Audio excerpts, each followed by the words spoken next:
कहानी तरकासुर का वध, अधर्म का अंत। भूमिका तरकासुर एक महान राक्षस जिसे देवताओं के पसीने से जन्म मिला और महाकाल से अमरत्व का वरदान प्राप्त हुआ, ने स्वर्ग और धरती पर आतंक मचा रखा था।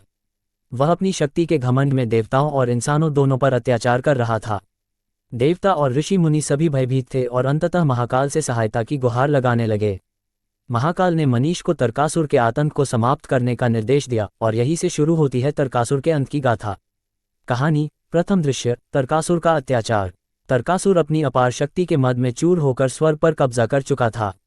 देवता उसे परास्त नहीं कर पा रहे थे क्योंकि उसे महाकाल का अमरत्व का वरदान मिला था। धरती पर भी वह गांवों और शहरों में विनाश फैला रहा था। लोग उसकी क्रूरता से भयभीत होकर देवी देवताओं से प्रार्थना कर रहे थे, लेकिन कोई भी उसकी शक्ति को रोकने में सक्षम नहीं था। दूसरा दृश्य महाकाल की योजना। देवताओं और ऋषियों ने मिलकर महाकाल के समक्ष प्रार्थना की। महाकाल प्रकट हुए और कहा, तरकासुर को वरदान दिया गया था, लेकिन उसका अत्याचार अब सीमा पार कर चुका है। अधर्म का अंत अवश्य होगा, केवल मनीष ही उसे पराजित कर सकता है। महाकाल ने मनीष को आदेश दिया कि वह तरकासुर के अंत के लिए तैयार हो जाए।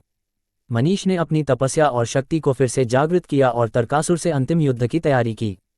तीसरा दृश्य मनीष और तरकासुर का सामना। मनीष तरकासुर के किले में पहुंचा। तरकासुर ने मनीष को देखा और हंसते हुए कहा, तुम मेरे सामने आने का साहस कर रहे हो। मुझे महाकाल से अमरत्व का वरदान प्राप्त है, मुझे कोई नहीं हरा सकता। मनीष ने शांत स्वर में कहा, अमरत्व का वरदान तब तक चलता है जब तक कि उसका उपयोग धर्म के मार्ग पर हो। तुमने अधर्म का रास्ता चुना है और अब तुम्हारा अंत निकट है। तरकासुर ने क्रोध में आकर मनीष पर प्रहार किया, लेकिन मनीष ने अपनी दिव्य शक्तियों से हर वार को विफल कर दिया।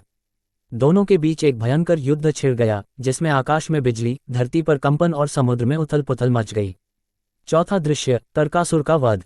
मनीष ने अपनी दिव्य शक्तियों का उपयोग कर तरकासुर को कमजोर कर दिया।